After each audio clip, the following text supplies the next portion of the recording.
As I was concluding with these questions, I guess the one thing I wanted to ask again was, can you recognize any of these movements that correlate with your own tradition? Are you from a Calvinistic background, an Arminian background? Are you, what kind of a background do you come from? I actually was a part of churches that were from both of those traditions, and maybe from churches that were somewhere in the middle as well. So I think that's partly why I became a spiritual mutt when it comes to that question. Um, so I want to spend a minute just to talk about really what I call a third part of the Reformation, or even a third Reformation. There was the Protestant Reformation, there was the Radical Reformation, or the Radical Reformers that felt the original Reformation had not gone far enough, and then there was also what some call the Counter Reformation, or really the Roman Catholic Reformation, that occurred in response to the Protestant Reformation. You had the Oratory of Divine Love, which was just a really beautiful expression uh, of uh, of a devotion to Christ uh, that really became very very popular, a very very popular movement in the Roman Catholic Church at that time. A very healthy expression of renewal that the Roman Catholic Church really needed. There was also the emergence of missionary endeavors to the West, because as the Roman Catholic Church saw that in Europe its influence was shrinking because of the Protestant Reformation, they began to look to the New World. Uh, and really, they were the ones who really helped really begin the modern missionary movement 200 years before the Protestant Christians ever even considered doing it. And they went to especially to what is now Latin America. They went to Central America. They even went into North America. I remember when I lived in Virginia, seeing how Spanish missionaries had gone all the way up the eastern seaboard and had established Christianity in various parts of what is now the United States. Um, and of course, they went to other parts of the world as well. They went to India, they went to other parts of Asia, and and even into certain parts of Africa. But then you also had a movement called the Jesuits, who really helped spread and reinforce the Roman Catholic tradition, um, for good or for bad. They certainly were very much the the defenders of the Roman Catholic faith. But one of the negative parts of that tradition was something called the Inquisition. You had the Spanish Inquisition, which was perhaps the most infamous of of that movement. But you had other inquisitions that took place in Europe that really, through torture often, um, and death, tried to forcefully convert people to Roman Catholicism. You had the Index, which was really a list of accepted and banned books that were approved or disapproved of, to try and root out what they felt was a heresy, the Protestant Christianity at the time. And then, sadly, probably one of the most sobering moments in European Christian history was the 30 Years' War, where really you had Roman Catholics, Christians fighting Protestant Christians fighting Roman Catholic Christians, and Protestant Christians fighting each other as well. It's estimated that at least a third of Europe was killed in this war, and in some areas, well over half of the population was killed. Note that at this time also there wasn't really a reaction in the Eastern Church. The Eastern Church was really trying to survive on its own against against Islam, but there was not a division, another division that occurred in the Eastern Church at this time.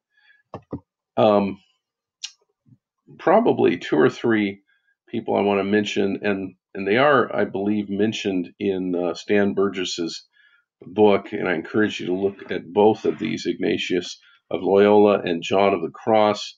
Ignatius of Loyola, from a renewal tradition, most interestingly, one of the things he was known for was having what was called or described as the gift of locuela, and which some today would probably in the charismatic would describe as singing in the spirit. Um, and probably that is an accurate expression of what he was known for. He was known for a lot of other things as a Christian leader. In the Counter Reformation at the time, John of the Cross wrote some of the most amazing devotional books of that time period. His metaphors for the Holy Spirit were beautiful, and I encourage you to consider reading some of his material.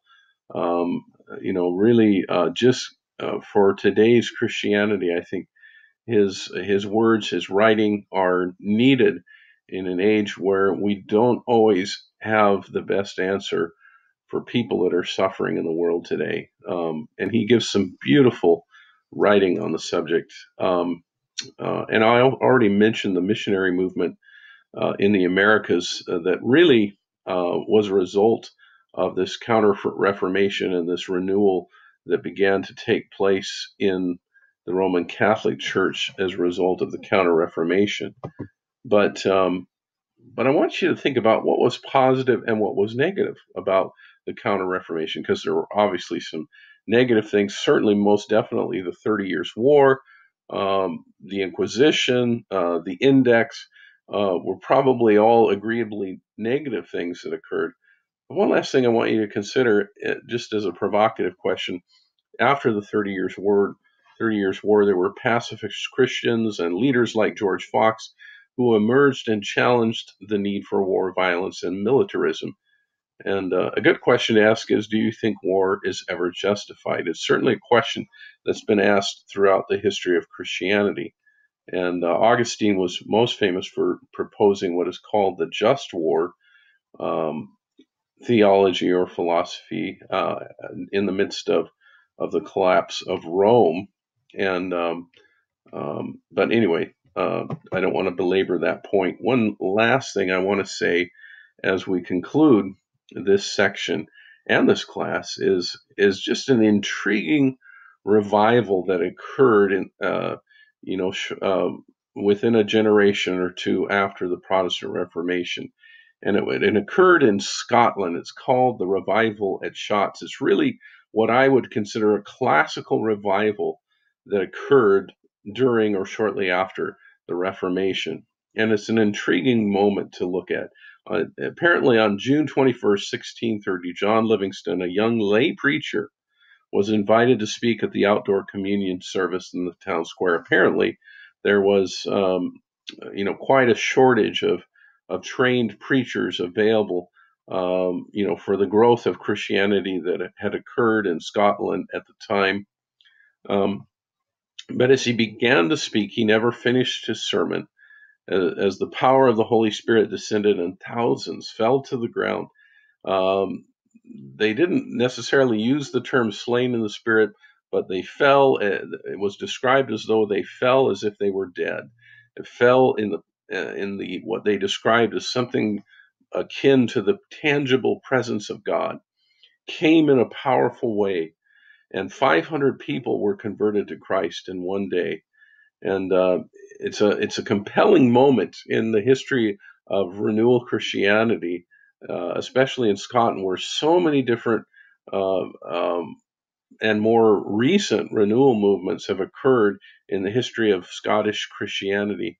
But this is one revival that especially Scottish Christians always refer to, where and often they refer to this revival at Shotts more than any other revival that's occurred in the history of Scotland.